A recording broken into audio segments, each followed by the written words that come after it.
السلام علیکم ورحمت الله وبرکاتو. محترمو مسلمانانو ورونو، تاسو به د شهید الحاج خلیل الرحمن حقانی رحمه الله ډېرې مرکې ډېرې خبرې به مو اورېدلې وي، خو لیکن ما په لومړی ځل د ده دغه مرکه ولیدله، دغه خبرې مې ولیدې. تاسو د ده دغه خبرې واورئ چې دی څومره د لوی فکر سړی و، څومره د یووالي والا سړی و، څومره یې غوښتل چې افغانان په یو ټغر راټول شي. حتی د ده هغه دښمن هغه هم نه غوښتل چې هغه د بل چا لاسپوڅی شي، هغه د بل چا په لاس استعمال شي، هغه د افغانانو په ضد وکارولی شي، بلکې هغوی ته هم د سولې د ورورګلۍ وړاندیز کړی دی. نو دومره ژورې خبرې یې کړي دي چې سړی حق حیران شي ورته. افسوس په هغه چا باندې چې هغه ځان ته مسلمان وایي او د مسلمان په نوم باندې دغسې مسلمان شهید کوي. داعش د اسلام په تاریخ کې تر ټولو لوی داغ د اسلام په ټنډه باندې هغه داعش دی چې د اسلام په جامه کې رجیږي، مسلمانان شهیدان کوي. نو دا نن سبا په افغانستان کې داعش وجود نشته دی، خو لیکن کوم قتلونه کوم بریدونه چې دی نن کوي هغه یوه اجراتي قاتله ډله ده، هغه یوه مافیا ډله ده چې د یو څو پیسو لپاره مسلمانان شهیدان کوي، خصوصا د مسلمانانو امیران هغه څوک شهیدان کوي چې امریکا نشي کولی چې هغه را چپه کړي، امریکا په هغې باندې خپل زور ومني، نو د هغه په سر باندې جایزه اعلان کوي. نو لکه ابو جهل علیه لعنت چې د رسول الله صلی الله علیه وسلم په سر باندې 100 اوښان جایزه ټکلې وه، نو امریکا او کفار هغه د یو چا په سر باندې جایزه اعلان کړي، د هغه جایزې د ترلاسه کولو لپاره د داعش په نوم باندې یوه اجراتي قاتله ډله هغه راجګېږي، د مسلمانانو هغه څوک شهیدان کوي چې هغه کفارو ته تر هر څه مطلوب وي. د اسلام په تاریخ کې دوی د اسلام دپاره یو کار نه دی کړی چې موږ ووایو چې د اسلام په تاریخ کې خو دوی دغه د یو کار وکړو، د کفارو یو مشر یا یو کافر دوی مردار کو، نو دوی باندې موږ فخر وکړو چې یاره دغه هم د اسلام یوه ډله ده. په تاریخ کې دوی مسلمانان شهیدان کړي دي، بیا هغه عمرا هغه مصلحین خلک یې شهیدان کړي. راځئ چې شهید جانان دغه خبرې په ګډه واورو. الحمدلله ما افغانستان څومره رهبرون چې دي، څومره تنظیمونه دي د رهبرۍ په سطحه په شمول دی او اشرف غني په شمول دی، عبدالله ډاکټر صاحب کرزي صاحب او سیاف او حکمتیار صاحب چې دلته وو، محقق و خلیلي و دانش و او فهیم قسیم زوی او بسم الله خان او احمد شاه مسعود زوی احمد مسعود او ضیا مسعود او محمد ولی مسعود. هولانډ دا دی چې د اهل تشیع مشران ورونه نور چې دي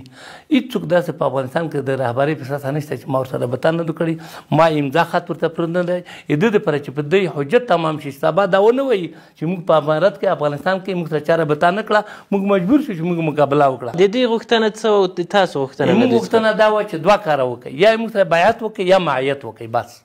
یا بیعت وکړئ یا معیت وکړئ، ملګرتیا هم وکړئ،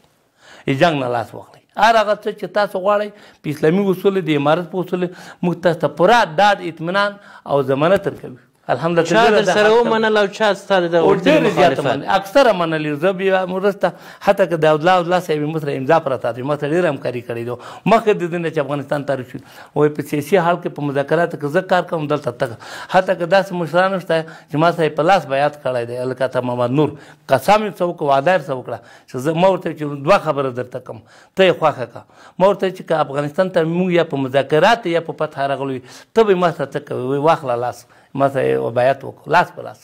بیعت یې مات کړ، لاس یې وکړو، بیعت مات کړو. او تر هغه زه ورسره رابطه کوم چې مزار تر پله ووته، تر هغه پورې زه اسماعیل خان سره رابطه کوم، ما 100 غونډې ورسره شوي دي، مستند اسناد یې پر دي چې دا یې ومني زه ورسره رابطه کوم. یعنې تاسو وایي او استاد صاحب چې کله میدان ته تلو زه ورسره رابطه کوم، وروسته د پته نه ورسره رابطه کوم، او دا اوس هم د ټولې سره رابطه کوم چې تاسو وزیر صاحب د دوی ژوند تاسو ژغورلی؟ الحمدلله تر ډېره حده پورې الحمدلله دا د خپله د پوښتنه وکړي چې موږ څومره تاسو سره همکاري کړې ده او تر خلاصولې تر نیولې تر جنګ او تاسو سره مشورې او د دې سندونه او د دې خطونه د دې مال د دې اولاد په هر بخش کې ما ورسره همکاري کړې ده. نن استاد سیاف ولې رانغی د تاسو د خبرو په دا اوس یې ما سره ارمشا وعده کړې ده چې زه غواړم چې افغانستان ته باعزته راشم. ما ورته ویل چې باعزته ډول کولی شي، ته یې موږ ورور یې ته یې موږ سپین ږیری ته موږ مشر یې تر په هیر راځه ته افغانستان کې خپل ژوند وکړه دا تا دپاره په ګټه نه ده چې ته په دې عمر کې ته په بهر کې اوسېږې خدای مکړه ته باید راشې مخالفت نه لاس واخلې هر مشکل چې وي موږ ورونه باید په داخل کې یو سوال چې دا باید خلکو ذهن کې پاتې نه سي کله چې تاسو د دغه اشخاص یا چارواکو سره تماسونه درلودل د دوی ځواب چې ډاکټر غني تاسو ته څه وویل ډاکټر غني ته ما 15 کارته شپږ کارته اوس هم دلته اوس ناست وي جهاني صاحب غلام خان چې د احمدزي د مشرانو او د ده ته یې کمپاین کړی و ووټونه یې ورته اوس په اخري کې په ډېر 15 شپږ ځله ما ده ته لګلی دی د دې شورا م ورته لګلی او خاص استازي چې ما د قوم نه دي نمونه یې نه اخلم ما ده ته کور ته ورلګلي دي ما سره یې څو واده وکړې او وروستۍ ورځ هغه وه چې ما ورته خپله محب سره خبرې وکړې ما ورته وایي چې 2 خبرې درته کوم بیا دا ګیله ونه کړي بیا دا ونه وایي چې موږ ته چا وخت او موږ ته زمینه برابره نه شوه هغه وخت سوچونه پرېږده چې تا به بیا ملل متحد نجیب غونډه او یا د امریکا ته خلاصوي تا ته به هغه څه چې ده ته په وخت په کار وي آیا در څه وکړه درنه واخېست اوس ده ته په کار نه یې اوس به هغه عمل در څه کېږي چې بیا به په تاریخ کې هم نه وي نو ته راشه مهرباني وکړه نورې وینې مت یې وه استعفا ورکړه موږ د کاملا ضمانت کوو موږ د امارت اسلامي په اصولو باندې تا ته ډاډ درکوي چې هېڅ قسم جان به تا او سار مال هېڅ ټول محفوظ وي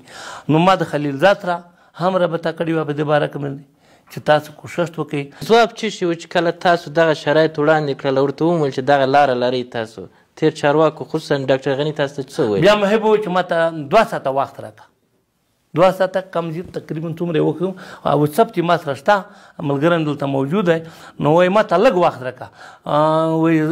وایي ته څه کوې ما ورته زه درځم زه تیار یم وایي زه درځم ما ورته ته بېغمه شئ ما که څه نه ما هلته ناست دي نو زه په دې پوه نه شوم چې د هلته ناست دي دغه نه تاسو وویرېدئ او یا هم د هغه خوښه شوه چې صحیح ده موږ ځان نورخالي کې وینې تېی نه شي نور ما وخت هم ورکړو ځای به هم ورکړو رابطه هم جاري سوتله بیا هغه وه چې دی نور دویم جواب را نه کړو زه اماده هم ناست وم او زه ډېر زر دې په خاطر مې دی چې خدای مکه عبدالله ته کرزي ته ما اطمینان ورکړه او تایرې ورته لګلې وې تایرې تو کاره ته ورته خبر ورکړو تاسو کولی شئ دې نه پوښتنه وکړئ دوی ته تایرې تیاره ناست وي چې راشي دوی انتقال کړي خو ما اطمینان ورکړو دوی ما ته اطمینان زه خپله ورسره کتلی ما عبدالله سره هم د کرزي صاحب سره هم د محب سره ما اطمینان ورکړو تاسو مطمئن شئ تاسو ته به څوک نه وایي بیا زه خپله داخل شوم بیا ما کسان امنیت لپاره ور ولګل بیا لومبی زه راغلی یم چې دوی ته کور ته ورغلم چا سوله ونه کړه تاسو سره دغه بهرنیان نه شوه کولی او داخلي صلاحیت نه لرو داخلي صلاحیت نه لرو او بهرنیان کولی نه شو ځکه دا د افغانانو کار و چې صلح باید وکړي نن د باندې چې ناستې دوی ته څه وایاست چې جګړې ته خلک